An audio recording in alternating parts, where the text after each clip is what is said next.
YouTube channel real music studio. Like subscribe और bell घंटी को दबाना ना भूलें। Contact number 7631565693।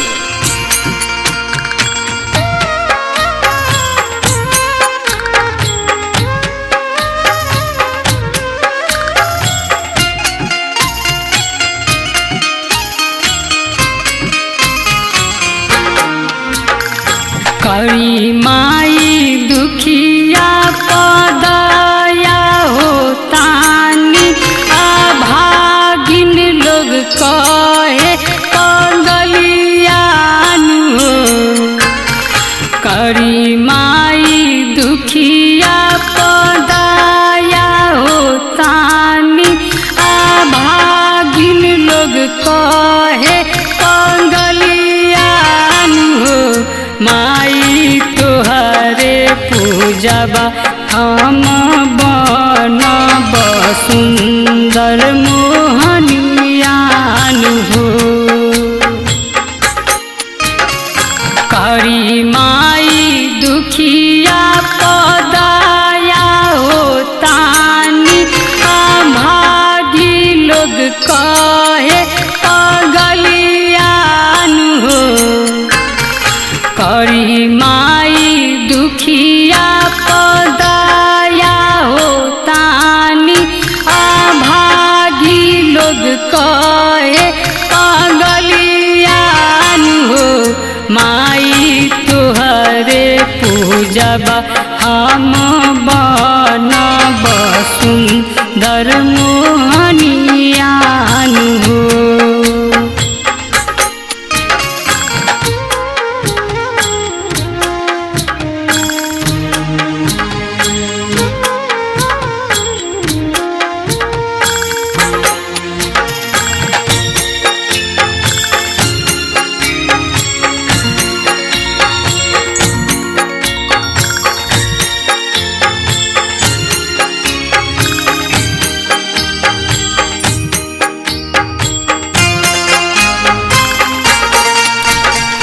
अंधा के आँख दिहलू कोढ़ियन के काया, कोढ़ियन के काया निर्धन मोके हो।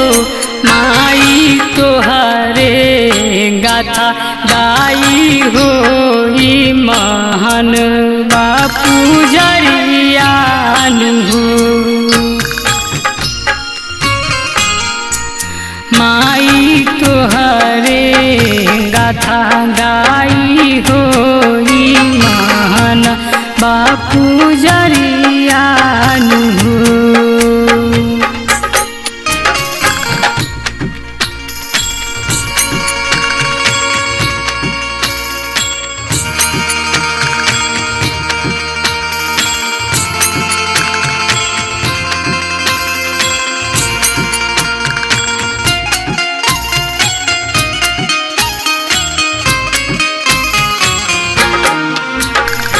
बांझन के पुत्र दिहलू कसियन के माया, माई कसियन के माया निर्दयियों के हो।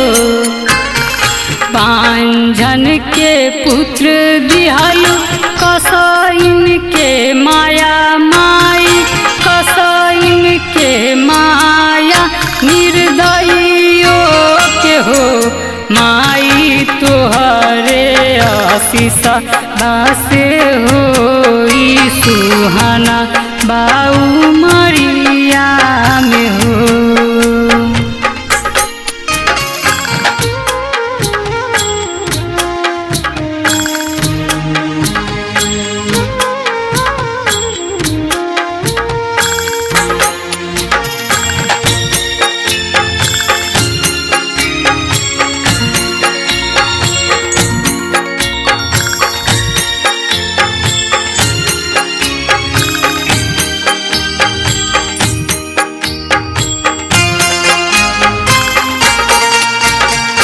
जग तारन हऊ माई संसार पालन करता, दुनिया पालन हरता जय विधातानु हो माई हऊ महारानी तू हऊ कल्याणी अम्बे भवानी हो माई हऊ महारानी तू हऊ कल्याणी अम्बे भवानी हो अम्बे भवानी हो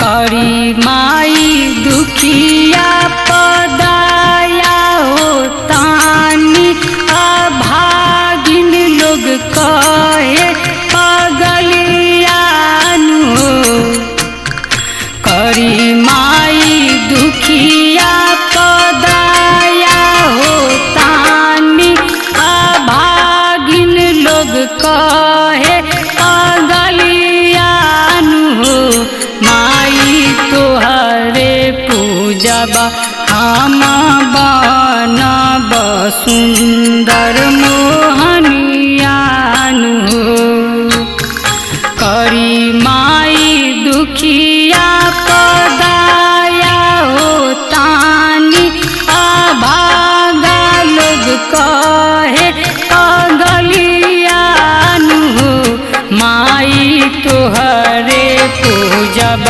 हम बनब सुंदर मोहनियानु हो माई तोहरे पूजब हम बनब सुंदर